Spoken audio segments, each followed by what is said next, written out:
साधुनाम दर्शनम पुण्यम तीर्थ भूताय साधवा। जीवंत तीर्थ की तरह होते हैं साधु और साध्वी। आराधना करो, गीत गाओ, शर्त यह है कि थोड़े बहुत भी आचार विचार संपन्न हो। जिसका जितना निर्मल दिल उतनी उतनी शक्तियां। बिंदास आगे बढ़ो, कोई तकलीफ नहीं। इसीलिए कभी भी घर के दरवाजे और दिल के दरवाजे खुले रखो। वो पता नहीं कौन से दरवाजे या खिड़की से कब कौन सी साधु का सत्व अपने घर चला आए। कोई नन्ही सी साध्वी भी हो, आइबिल की ओली करती हो, कोई आज की दीक्षित हो, कोई वरिष्ठ हो जिसे ठीक से पचकार देना या मंगलिक सुनाना नहीं आता हो, लेकिन पवित्र दिल की साधिका हो, जो जगत उद्धार का काम करती हो, स्व उद्धार का भी काम करती हो, जिसके मन में किसी प्रकार के द्वंद्व ना हो, सरलता हो, भद्रिकता हो, बस वो बहुत कुछ कर सकते हैं। उनका वासक्षेप तो दूर की बात है, मंगलिक भी दूर की बात है, उनके पगलिये हो कि नहीं हो दूर की बात है। हम तो क्या करते हैं, 100 उंगली का पारना होता है तो उसके लिए भी चढ़ावा बोलते हैं और पगलिये करवाने के लिए ले जाते हैं।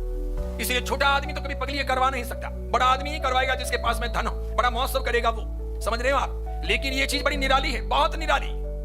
ये ऐसी निराली चीज है कि साधु साध्वी कभी भी किसी के भी घर में जा सकते हैं, और जिसके घर में कभी पैर रख लिया और थोड़ी बहुत भी उनके पास में सत्वशालीता है, हो गया आपका कल्याण।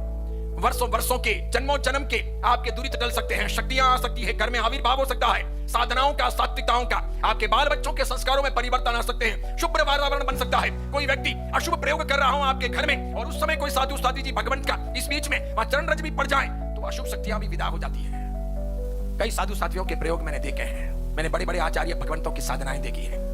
मैं इन सब संप्रदायों के भेदों में नहीं देखता, मैं पढ़ता हूं। इसलिए मेरे लिए 3 तुई हो, 4 तुई हो, खतर गच्छ हो, तपा गच्छ हो, अचल गच्छ हो, बायचन गच्छ हो, ओसवाल हो, बोरवाल हो, गुजराती हो, राजस्थानी हो, ये सब मायने नहीं रखता कौन मारा सब कैसे है, क्या है। मेरे लिए मायने ये रखता है कि कौन मारा सब साधक है, कैसी साधना है, क्या उनकी शक्ति है, क्या उनका सामर्थ्य है, कैसा वो करते हैं। ऐसे कई साध्वी जी भगवंत हैं, अद्भुत हैं, लाजवाब हैं, जिनके कहीं बैनर नहीं लगते, कहीं उनके नाम नहीं होते, कहीं उनके प्रवचन नहीं होते, कोई उनको पहचानता तक नहीं है। वैसी वैसी साध्वियां बैठी हैं इस दुनिया में, और कहूं उनकी वजह से समाज उजला है, मजबूत है, सात्विक है और आगे बढ़ रहा है।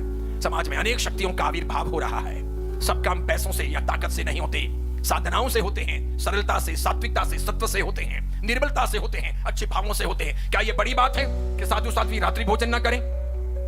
कम बड़ी बात है? बहुत बड़ी बात है। क्या यह कम बड़ी बात है कि साधु साध्वी केस लुंचन कराते हैं और फिर भी सहते हैं? साधु साध्वी घर बार छोड़ के आते हैं और विहार करते हैं, जीवन पर्यंत बिना पैसों के और बिना सुविधाओं के रहते हैं, पंच महाव्रतों का यथाशक्ति अधिक से अधिक परिपालन करने का प्रयत्न करते हैं। आप भर भर करके वरान जाते हो और वो मना करते हैं, बार बार बहुत लिमिटेड लेते हैं और मना करते हैं। क्या कम बड़ी बात है? बहुत समझने जैसी बात है। जब एक दिन की सामायिक पार उतार सकती है, एक दिन का पौषध पार उतार सकता है, तो एक क्षण की साधना भी पार उतार सकती है।